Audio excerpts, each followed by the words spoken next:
खावर जमील 2 साल बाद जेल से रिहाई पाकर सीधा कराची जाने वाली मुसाफिर कोच में जा बैठा और मंसूबे के मुताबिक गोल्ड मार्क सुपर स्टोर का रुख किया।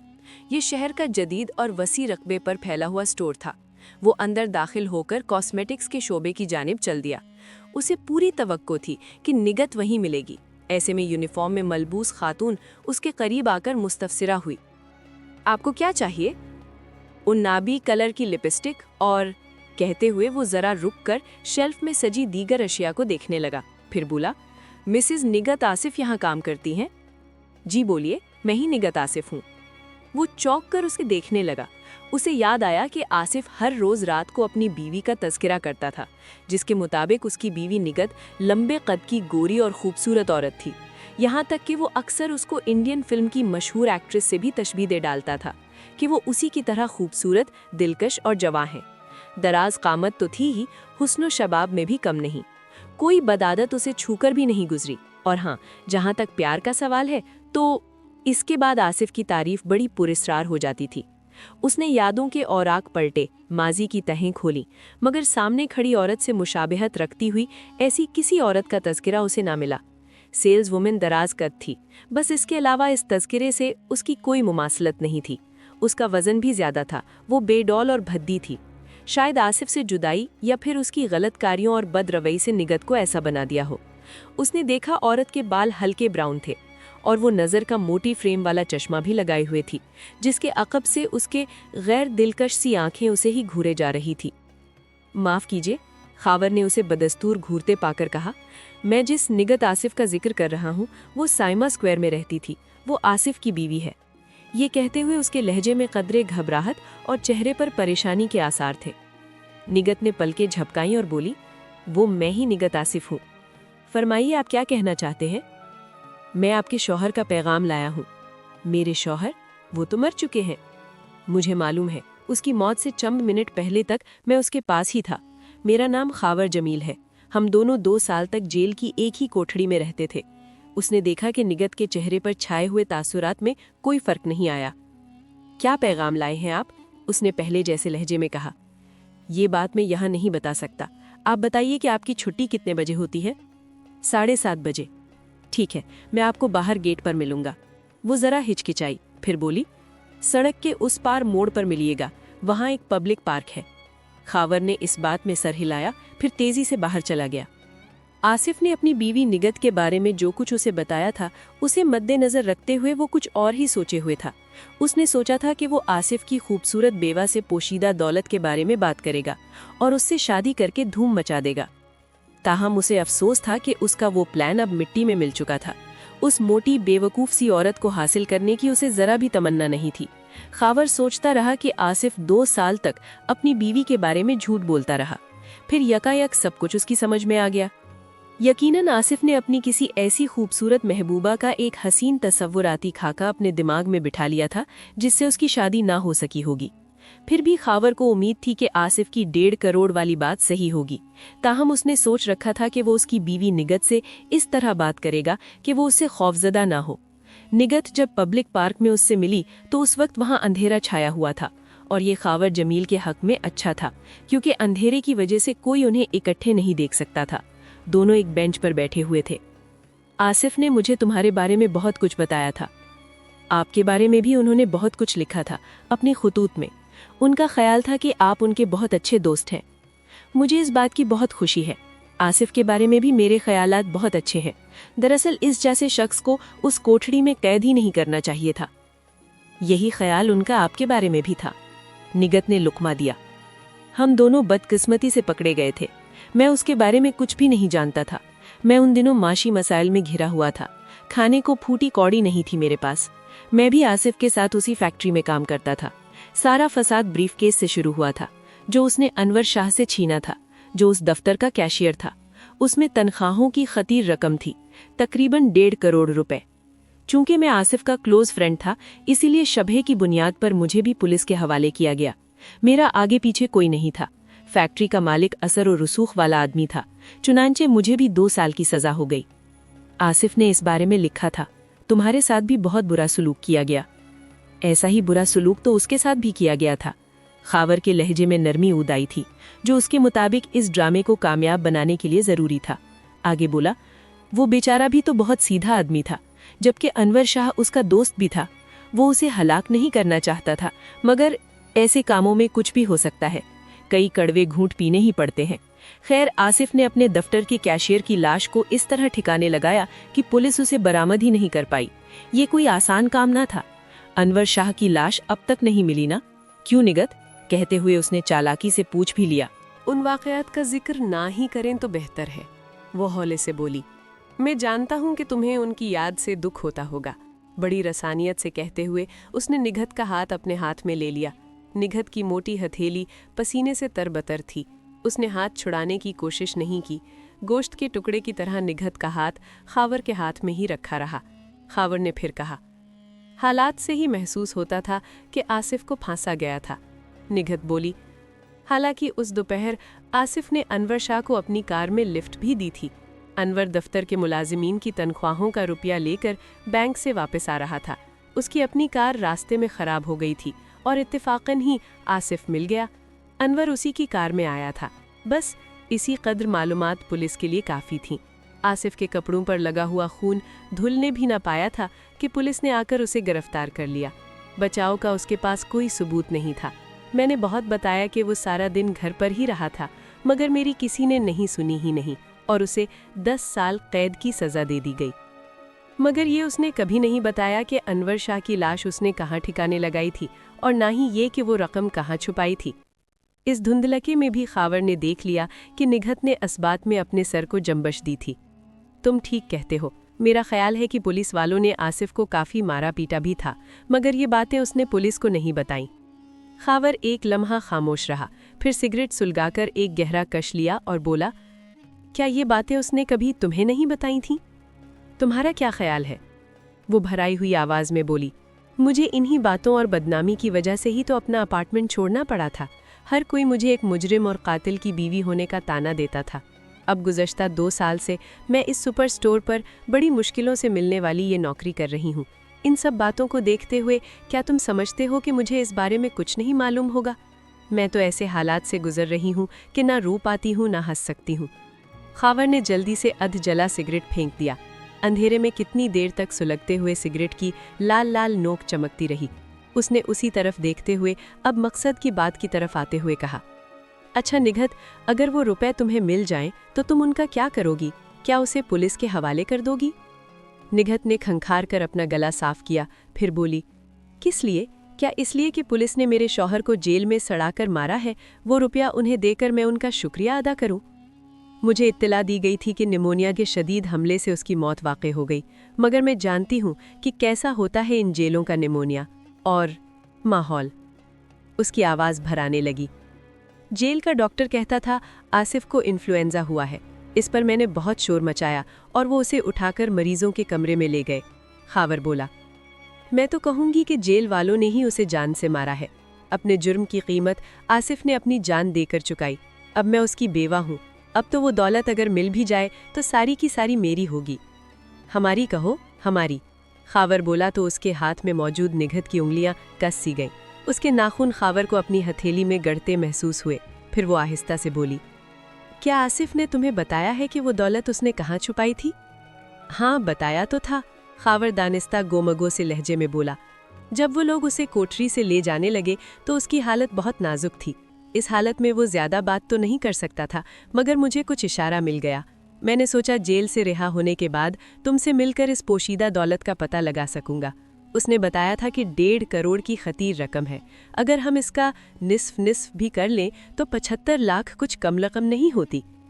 अगर तुम जानते ही हो कि वो रकम कहाँ है तो इस तरह इशारों किनाओं में क्यों बात कर रहे हो? साफ साफ क्यों नहीं कह देते? निगत ने कदरे झुंझलाकर कहा। खावर ने बात साफ करते हुए कहा, मुझे जो इशारा मिला है उसे समझने के लिए मुझे तुम्हारी मदद की ज़रूरत है। फिर हम साथ साथ इस रकम की खोज लगाएंगे। मैं यहाँ अजनबी हूँ। अगर मैं इस रकम के लिए भाग दौड़ करूँगा तो लोग खामखा मुझ पर शक करेंगे, लेकिन अगर तुम मेरी मदद करोगी तो शुबे की कोई गुंजाइश न होगी और ये भी मुमकिन है कि हमें इस रकम का पता जल्द ही मिल जाए। अच्छा, तो निस्फ की बात पक्की है ना? निगत ने कुछ सोचते हुए कहा। जलता हुआ सिगरेट का टुकड़ा अब भी राख में दबी चिंगारी की तरह चमक रहा था। खावर उसी तरफ देखते हुए बोला, पक्की क्या? तुम जानती हो कि आसिफ और मेरे दरमियान कितनी गहरी छनती थी। वो हर वक्त तुम्हारा जिक्र करता रहता था। कुछ दिनों बाद मुझे ऐसा महसूस होने लगा जैसे मैं भी तुम्हें अच्छी तरह जानता हूँ, जितना आसिफ तुम्हें जानता था। मैं तुम्हें और भी करीब से जानना और समझना चाहता हूँ। खावर का लहजा धीमा ही था। निघत के नाखून उसे फिर अपनी हथेली पर चुभते हुए महसूस हुए। इस बार उसने भी निघत का हाथ आहिस्ता से दबा दिया, फिर कहा, निघत, मालूम नहीं कि तुम मुझे कैसा आदमी ख्याल करो, मगर मैं 2 साल कैद रहा हूँ जेल की कोठरी में। क्या तुम समझ सकती हो कि 2 साल तक औरत की कुर्बत से दूर रहना एक मर्द के लिए कैसा होता है? मैंने भी तो 2 साल बिल्कुल तन्हा बसर किए हैं। मैं तुमसे दोबारा कब मिलूं? मेरा मतलब है, अगर... खावर लहजे में मोहब्बत भरी नरमी समोते हुए बोला, तुम मेरे साथ ही चलो। जब रकम निस्फ निस्फ तय हो गई है तो फिर दूरी कैसी? खावर को अपना दिल खुशी से बिल्लियों उछलता महसूस होने लगा। जो बात वो कहना चाहता था वो निघत ने खुद कहकर उसकी प्लानिंग को गोया हतमी शक्ल दे डाली। तुमने बिल्कुल सही सोचा, मैं तैयार हूँ, उसने फौरन कहा, और दोनों उठ खड़े हुए। एक बस में सवार होकर अपार्टमेंट में पहुंचे। निघत यहाँ अकेली रहती थी। ये 2 कमरों का छोटा फ्लैट था जो सालों पुराने प्रोजेक्ट्स का हिस्सा था। दोनों ही थके हुए थे। निघत बेड पर सो गई और खावर जमीन पर चादर बिछाकर लेट गया। उसका दिल तेजी से धड़क रहा था। सब कुछ उसकी मंसूबाबंदी के मुताबिक हो रहा था, बल्कि उसने अंदाजा लगाया कि कुछ ज्यादा ही जल्दी हो रहा है। ऐसा ही होता है, जब तकदीर मेहरबान हो तो राहें आसान होने लगती हैं। एक बात का तो उसने अंदाजा लगा ही लिया था कि निघत को अभी तक वो दौलत नहीं मिली है, वरना भला वो इस सड़े और काबक जैसे छोटे फ्लैट में क्यों रह रही होती। ताहम अब भी उसने जल्दबाजी से काम न लेने का फैसला किया था, क्योंकि पिछली बार उसने सोचा था कि वो नोटों से भरे सूटकेस को लेकर अकबी दरवाजे से निकल जाएगा, मगर उसकी उम्मीद के बरखिलाफ अकबी दरवाजे पर पुलिस कांस्टेबल मिल गया था और वो परेशानी में फंस गया था। फिर जेल में आसिफ से दोस्ती बढ़ाकर ही उसने बहुत सी बातें मालूम कर ली थीं। आसिफ की बीवी का एड्रेस उसे मालूम हो गया था। 1.5 करोड़ की रकम जेल आने से पहले उसने कहीं छुपा दी थी, मगर आसिफ ने ये नहीं बताया था कि वो रकम उसने छुपाई कहाँ थी। फिर वो बीमार पड़ गया और ये सुनहरा मौका भी खावर को मिल गया कि वो दबाव डालकर उससे इस पोशीदा खजाने के बारे में पूछ लेता, मगर आसिफ उसे ये बताने के लिए तैयार नहीं हुआ। तब खावर ने उसका गला दबाने की कोशिश की थी, मगर इसमें भी शायद वो जल्दबाजी और ज्यादती कर गया था, क्योंकि ऐन उसी लम्हे पहरेदार वहां आ गया था और उसके कदमों की आवाज़ सुनते ही खावर ने आसिफ को छोड़ दिया था। इसके बाद आसिफ को जेल के अस्पताल में ले जाया गया। खावर को डर था कि आसिफ को होश आ गया तो वो उसके हमले की बाबत पुलिस को कहीं आगाह न कर दे, लेकिन उसी रात आसिफ चल बसा और जेल के डॉक्टर ने रिपोर्ट दे दी कि वो निमोनिया से मर गया। खावर साफ बच गया था, इसीलिए वो ये प्लान बना रहा था और अब तक उसका प्लान कामयाब रहा था। जेल से रिहा होने के बाद वो पहली ही बस से कराची आ पहुंचा था। अब उसे निघत की मदद की सख्त ज़रूरत थी। वो उसके लिए ढाल बन गई थी, मगर उसके बारे में आसिफ ने जो उसे बताया था कि वो गुड़िया जैसी खूबसूरत है, ये बात गलत साबित हुई थी। क्यों? उसने सोचा। ताहम अब उसे निघत की मदद की सख्त ज़रूरत थी और वो उसे इस कदर शीशे में तो उतार ही चुका था कि इस वक्त वो उसके फ्लैट में मौजूद था और आइंदा के लायहा अमल पर आराम से गौर कर रहा था। तुम जाग रहे हो क्या? अचानक निघत ने पूछा। वो कांप गया और बोला, हाँ, मेरे ख्याल में हमें आइंदा के लिए प्लान बना लेना चाहिए। बिल्कुल, मुझे तुम जैसी अक्लमंद औरतें ही पसंद है। वो चेहरे पर ज़बरदस्ती मुस्कुराहट लाते हुए बोला। तुम ठीक कहती हो, काम जितनी जल्दी शुरू कर दिया जाए उतना ही अच्छा रहेगा। वो समझ गई थी कि इतनी खतीर रकम के हसूल के बारे में जानकर वो भी उसकी तरह बेचैन हो गई थी। ये एक तरह से उसके मंसूबे के लिए अच्छा ही था। आसिफ ने मुझे मरने से पहले इतना ज़रूर बताया था कि वो रकम अब भी अनवर शाह के पास है, मेरा मतलब है उसकी लाश के पास या साथ। इसलिए पुलिस जब तक लाश का पता नहीं लगा सकती उस वक्त तक वो रकम भी पुलिस के हाथ नहीं लग सकती। निघत खामोशी से सुनती रही, फिर मुस्तफसिर हुई। बस इतना ही बताया था आसिफ ने? तुम और क्या चाहती हो?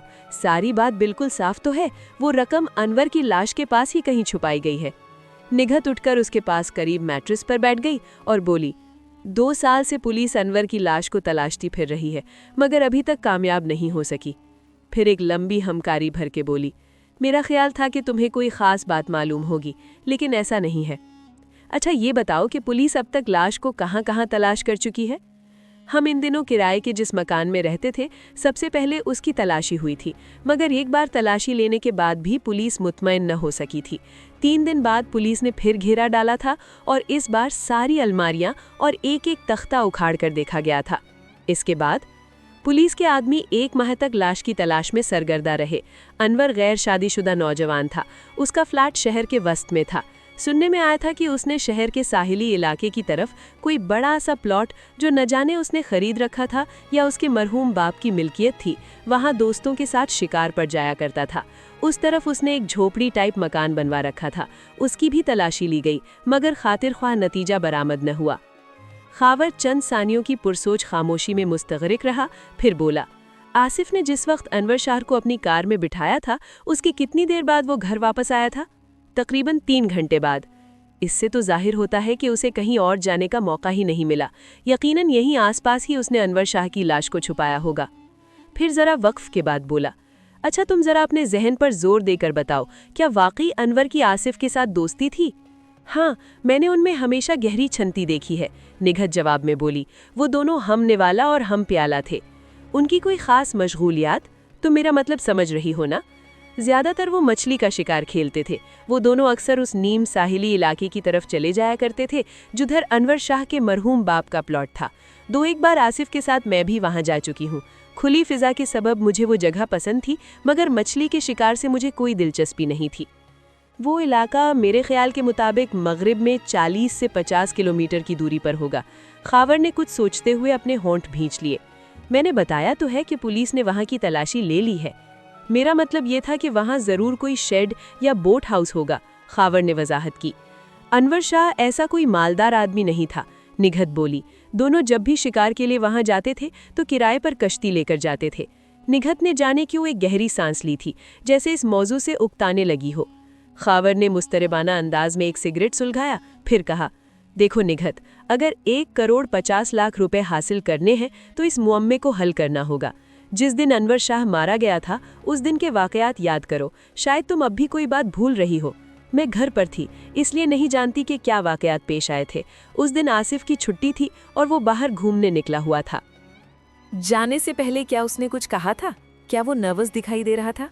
नहीं, मैं नहीं समझती कि उसने पहले से कोई प्लान तैयार कर रखा हो। अचानक ही जब अनवर इतनी रकम के साथ कार में बैठा होगा तो यकीनन उसी वक्त ही उसके जहन में कोई मंसूबा तश्कील पाया होगा। मगर लोगों का तो यही ख्याल था कि आसिफ ने पहले से मंसूबा बना रखा था, क्योंकि गहरी दोस्ती के सबब उसको ये मालूम ही था कि अनवर उस रोज़ बैंक से अपने दफ्तर के तमाम मुलाजिमीन की तनख्वाह निकलवा कर लाता है। खावर ने सर हिलाकर कहा, आसिफ कार पर अकेला ही वापस आया था। उसने तुमसे क्या कहा था? उन्होंने कोई खास बात नहीं की थी। वक्त ही कहाँ था? उनकी आमद के 2 मिनट बाद ही पुलिस आ गई थी। इतनी जल्दी? खावर को हैरत हुई। भला किसने पुलिस को इतनी जल्द खबर कर दी? जब अनवर काफ़ी देर तक नहीं लौटा तो फैक्ट्री के मालिक साकिब जुनैदी को तशवीश हुई। उसने बैंक फ़ोन किया, कैशियर और चौकीदारों से पूछताछ की गई। चौकीदारों ने बताया कि अनवर अपनी कार वहीं छोड़कर अपने दोस्त की गाड़ी में चला गया था, इसीलिए पुलिस उनकी तलाश में यहाँ आ पहुंची थी। जब आसिफ लौट कर आया था, उस वक्त क्या वो गर्दो गुबार में अटा हुआ था? खावर ने पूछा। नहीं, सिर्फ उनके हाथ कुछ गंदे थे। घर में ऐसी कोई चीज़ नहीं मिली थी जिससे पुलिस कुछ पता लगा सकती। अलबत्ता उनके जूतों में कीचड़ लगी हुई थी। उनका ज़ाती पिस्तौल भी घर में नहीं था, जिस पर काफ़ी एतराज़ात किए गए। वो अगर पिस्तौल लेकर ना गए होते तो शायद बच जाते। वो कहते रहे कि उनका पिस्तौल गुज़िश्ता कई माह से गायब है, मगर किसी ने उनकी इस बात पर यकीन ही नहीं किया। अच्छा, और कोई ख़ास बात? हाँ, वो जब लौट कर आए थे उस वक्त उनका हाथ जख्मी था। मैंने जख्म देखकर उसके बारे में पूछा तो उन्होंने चूहों के बारे में कुछ कहा था, जबकि अदालत में उन्होंने बताया था कि कार की खिड़की का शीशा टूट जाने से उनका हाथ जख्मी हो गया था। उन्होंने ये भी कहा था कि कार की सीट पर जो खून टपका हुआ मिला था वो उनके जख्मी हाथ का ही था। मुआयना करने पर कार का शीशा टूटा हुआ मिला भी था, मगर डॉक्टरी मुआयना करने पर मालूम हुआ कि वो खून उनका नहीं था, बल्कि अनवर के खून से मुमासिलत रखता था। मगर ये बात तो आसिफ ने तुम्हें बताई नहीं थी। तुमसे तो उसने यही कहा था कि उसे चूहे ने काट लिया है, खावर ने कहा। उन्होंने चूहों के बारे में कुछ कहा ज़रूर था, जिसे मैं ठीक तरह सुन न सकी थी। मैं उस वक्त किचन में चूल्हे की भड़कती हुई आग कम कर रही थी। अदालत में गिरफ्तारी के बाद उनका तिब्बी मुआयना करने वाले डॉक्टर ने बयान दिया था कि ब्लेड से उन्होंने अपना हाथ जख्मी कर लिया था। पुलिस को बाथरूम में वो ब्लेड भी रखा हुआ मिल गया था और उस पर खून भी लगा हुआ था। जरा ठहरो, खावर ने अपनी जहनी हलचल पर काबू पाते हुए कहा। आसिफ ने तुमसे चूहों के बारे में कुछ कहा था, फिर वो बाथरूम गया था, वहां उसने ब्लेड से अपनी उंगली थोड़ी सी और जख्मी कर ली थी। अब उलझन हल होती जा रही है, क्या तुम समझ नहीं रही हो निघत? पल के पल खावर का चेहरा कामयाबी की उम्मीद तले सुर्ख होने लगा, मगर निघत ना समझ में आने वाले अंदाज से उसे तकती रही तो वो उसी जोश से आगे बोलना शुरू हुआ। आसिफ की उंगली में चूहे ने ही काटा था, शायद उस वक्त जब वो अनवर की लाश को छुपाने की कोशिश कर रहा था, मगर ये बात उसने पुलिस को नहीं बताई थी। क्यों? इसलिए कि अगर पुलिस ये जान जाती तो शायद लाश का पता भी लगा लेती। वो ऐसी जगहों की तलाशी लेती जहां चूहे ज्यादा पाए जाते हैं। इस बात को पोशीदा रखने के लिए उसने अपनी उंगली ब्लेड से मजीद जख्मी कर ली थी ताकि कोई शनाख्त ही नहीं कर सके। हो सकता है, निघत बोली, मगर इन मालूमात से भी हमें क्या फ़ायदा हो सकता है? क्या हम इस मगरिबी साहिली इलाके के कोरबो जवार की उन तमाम जगहों पर लाश को तलाश करें जहां चूहे बकसरत हों? नहीं, खावर ने नफ़ी में सर हिलाया। अभी तुमने बताया था कि आसिफ और अनवर कश्ती किराए पर लिया करते थे। वो किन लोगों से कश्ती लिया करते थे और कश्ती को कहाँ खड़ा करते थे, ये मालूम है तुम्हें? एक बोट हाउस में। जिनका बोट हाउस है, क्या वो उस दिन वहाँ थे? नहीं, वो बोट एक मकामी जमींदार की थी और उन्हीं का बोट हाउस भी था। अनवर की मौत से 2 हफ्ते पहले एक रोड एक्सीडेंट में उनकी मौत वाक़ई हो गई थी। ये बात आसिफ को मालूम थी? उन्होंने ही ये बात मुझे बताई थी। निघत की आवाज़ कुछ भर आ उठी। उन दिनों मछली के शिकार का भी मौसम नहीं था। आजकल इस बोट हाउस में कौन रहता है? कोई नहीं। जमींदार साईं रिखियों का कोई वारिस नहीं था। गवर्नमेंट ने अभी तक उनकी जायदाद फरोख्त नहीं की है। यही हाल अनवर शाह की जायदाद का है, क्योंकि उसका भी कोई वारिस नहीं है। मैं वहां जाने के प्लान पर संजीदगी से गौर करने लगा हूं, बिलाखिर खावर ने हतमी लहजे में कहा। निघत उसकी तरफ तकती रही। और तुम भी मेरे साथ चलोगी। दोस्ती और ताल्लुकदारी अपनी जगह, मगर जहां पैसों का मामला हो वहां बात साफ रहनी चाहिए। बल्कि हो सकता है कि हमें रकम तकसीम करने की ज़रूरत ही ना पड़े, क्योंकि खावर ने उसकी तरफ प्यार भरी नज़रों से देखते हुए दानिस्ता अपना जुमला अधूरा छोड़ दिया और निघत का बेचरबा चेहरा शर्म से सुर्ख होने लगा। वो उसका इशारा समझ रही थी, जबकि उसकी नीयत में क्या था वो नहीं जानती थी। एक बार रकम हाथ लग जाए बीबी, फिर तुम्हारा भी बंदोबस्त हमेशा के लिए कर डालूंगा और रकम सारी मेरी होगी, खावर ने दिल ही दिल में कहा और बज़ाहिर मोहब्बत भरे अंदाज में मुस्कुराता रहा। फिर जल्दी से बोला, तुम किसी तरह गाड़ी का बंदोबस्त करो। कल मेरी हफ्तावार छुट्टी है, मैं अपनी एक सहेली से कार ले आऊंगी। बस तो फिर मसला ही हल हो गया, खावर ने कहा। उन्हें निकलते निकलते दोपहर हो ही गई और वो 1 घंटे में उस नीम साहली इलाके में पहुंच गए। यहाँ बड़ी सी झील नजर आ रही थी। उनकी कोशिश यही थी कि वो किसी की नज़रों में ना आए। वो उस झोपड़नुमा कॉटेज पर पहुंचकर रुक गए। दूर दूर तक सरदस सन्नाटे का राज था। खावर को अंदाजा हो रहा था कि इस झोपड़ के अंदर तो अनवर शाह की लाश नहीं हो सकती। दोनों कार से उतर आए। मेरा ख्याल है अब तुम बोट हाउस चलना पसंद करोगे। यहाँ से बाईं सिम चलो, मैं रास्ता बताती हूँ। संभल कर चलना, रास्ते में काफ़ी फिसलन है। अंधेरे में चलना खतरनाक ही था, क्योंकि शाम होने के सबब तारीकी का गलबा होने लगा था, मगर रोशनी लेकर चलना भी ठीक न था। बोट हाउस झील के किनारे पर ही वाक़ था। खाबर ने दरवाज़ा टटोला, उस पर कुफल लगा हुआ था। ठहरो, मैं इसका इंतज़ाम करता हूँ। इतना कहकर वो दौड़कर एक नोकदार पत्थर उठा लाया। कुफल पुराना और जंग-आलूद था, 2-3 वार से ही नीचे आ रहा। खाबर ने निघत के हाथ से फ्लैशलाइट ली और दरवाज़ा खोलकर रोशनी अंदर फेंकी तो ढेर सारी सुर्ख अंगारे से नजर आए, जैसे सिगरेटों के जलते हुए टुकड़े हो। एक लम्हा के अंदर अंदर वो समझ गया, वो आंखें थीं, चूहों की आंखें। खाबर को चूहों से बहुत डर लगता था। फ्लैशलाइट की रोशनी में जब चूहे इधर उधर भाग गए तो उसकी जान में जान आई। उसने फर्श पर रोशनी फेंकी, वो जगह जगह से उधड़ा हुआ था। तो पुलिस यहाँ आ चुकी है, वो बड़बड़ाया।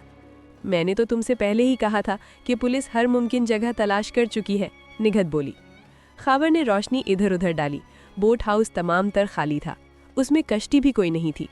यहाँ तो कुछ भी नहीं है, निघत ने नाउम्मीद होते हुए कहा।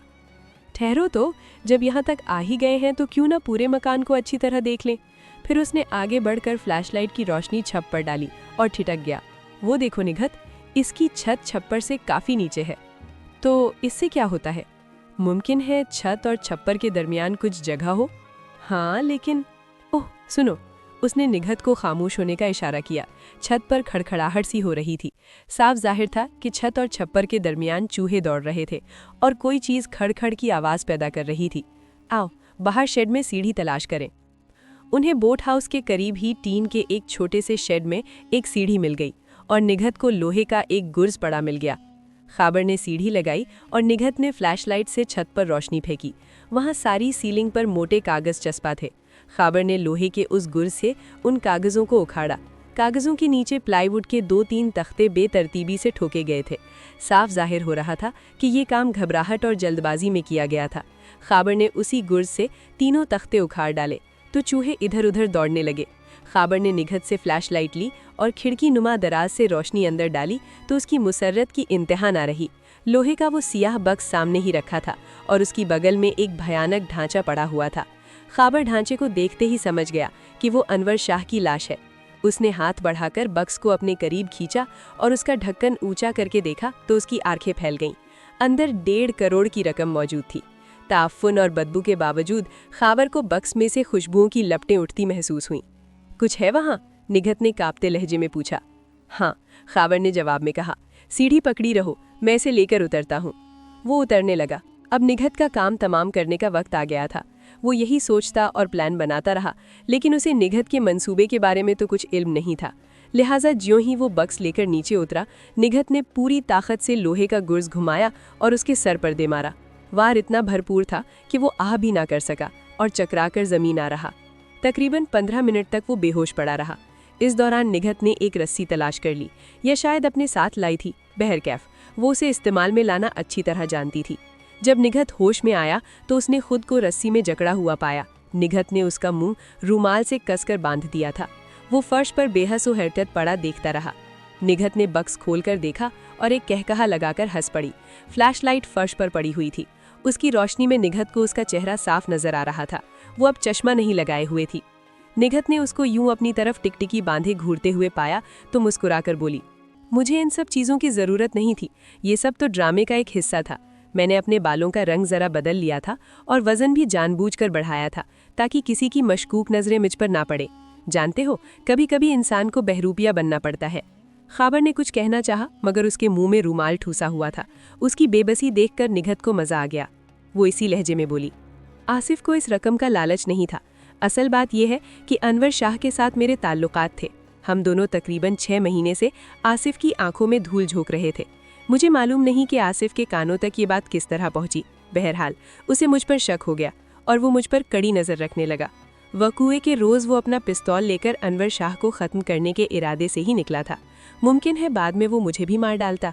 इस रकम के बारे में तो उस वक्त तक उसे कुछ भी मालूम नहीं था, मगर ये बात वो अच्छी तरह जानता था कि तनख्वाह की तकसीम के रोज़ अनवर शाह बाआसानी बैंक में मिल सकता था। मेरा ख्याल है कि वो अनवर को बेहोश करके यहाँ लाया था। यहाँ पहुँचकर मरने से पहले अनवर को होश आ गया था और वो कहता रहा था कि वो बेकसूर है। वापस पहुंचकर आसिफ ने ही मुझे ये बात बताई थी, मगर उससे मुझे ये पूछने का मौका ही नहीं मिला कि उसने अनवर शाह की लाश कहाँ ठिकाने लगाई है। मैं उससे पूछना ही चाहती थी कि अचानक पुलिस आ गई और हमारे मकान को घेरे में ले लिया। उसकी गिरफ्तारी के बाद भी मुझे ऐसा कोई मौका नहीं मिला कि मैं उससे इस रकम के बारे में पूछ सकूं, और मेरा नहीं ख्याल कि मेरी और अनवर की हकीकत जान लेने के बाद वो मुझे कुछ बताता भी। खैर, अब मेरे लिए यही एक रास्ता था कि मैं आसिफ या उसके किसी साथी की रिहाई का इंतज़ार करूं और उससे पोशीदा दौलत के बारे में मालूमात हासिल करूं। बस यही था मेरा मंसूबा। खाबर ने फिर कुछ कहना चाहा, मगर उसका मुंह बहुत कसकर बंधा हुआ था। वो कुछ भी ना बोल सका। जानते हो मैंने तुम पर हमला क्यों किया? वो फिर बोली, इसलिए कि तुम मुझ पर हमला करने का इरादा रखते थे। जेल से सजा काटकर निकलने वाले इसी तरह की बातें सोचा करते हैं। मैं खुद भी तो एक कैदी की तरह रह चुकी हूँ, तन्हाई, तंगदस्ती और हालात की कैदी। मैं ये भी जानती हूँ कि तुमने मेरी हमदर्दी लेने और मुझसे मोहब्बत दिखाने के लिए कुछ बातें झूठ भी बोली थी, क्योंकि मैं तो काफ़ी हद तक बहुत कुछ जानती थी। इससे भी मुझे तुम्हारी नीयत पर शक करने का पूरा हक हासिल रहा। खैर, अब मैं इस रकम का मुनासिब इस्तेमाल करने का प्लान बनाऊंगी और तुम इधर अपनी मौत का। मुझे यकीन है कि आसिफ से भी तुमने रकम के बारे में उगलवाने और उसे हलाक करने की कोशिश की होगी। खैर, यही तो होता है दौलत के लालच में। अब तुम अपनी मौत का इंतजार करो। तुम्हें चूहों से डर लगता है ना? ये कहकर वो जाने के लिए मुड़ी। इस बार खावर ने कुछ बोलने की कोशिश नहीं की, बल्कि अपनी बंधी हुई टांगे उठाकर निघत पर दे मारी। वो इस अचानक हमले से लड़खड़ाकर गिर पड़ी। उसके गिरते ही खावर ने पैरों से उसके पेट पर वार करने शुरू कर दिए। निघत तड़प कर परे हुई तो उसका पैर दरवाजे से टकराया और कवाड़ एक झटके से बंद हो गया। मगर खावर उस वक्त तक उस पर वार करता रहा जब तक उसे यकीन न हो गया कि वो बेहोश या मर चुकी है। निघत का बेजान जिस्म दरवाजे से लगा पड़ा रहा। कुछ देर बाद फ्लैशलाइट भी फर्श पर लुढ़क कर बुझ गई और हौलनाक तारीकी ने अपना तसल्लुत जमा लिया। तब वो लुढ़क कर उसके पास आया और अपना चेहरा उसके जिस्म पर रखा तो उसके सारी बदन में एक सनसनी सी फैल गई। निघत का जिस्म ठंडा हो चुका था। खावर ने इधर उधर लुढ़क कर अपने हाथ खोलने की कोशिश की। फर्श पर हाथ रगड़कर बंधी रस्सी को काटना चाहा। उसकी कलाइयों से खून रिसने लगा मगर रस्सी न टूटी। निघत का मुर्दा जिस्म दरवाजे से लगा पड़ा था और दरवाज़ा बंद था। उसने बार बार अपना सर पटककर उसके बेजान जिस्म को दरवाजे से हटाने की कोशिश की मगर सब बेसूद। वो काफ़ी भारी भरकम थी। वो लुढ़क कर 1.5 करोड़ से भरे हुए संदूक से टकरा गया। इस कैद में उसका दम घुटा जा रहा था। वो मुसलसल कोशिश करता रहा मगर बाहर ना निकल सका। थोड़ी देर बाद ही फर्श पर काली घुप तारीकी में सुर्ख कमकमे नजर आने लगे और वो लरस कर रह गया।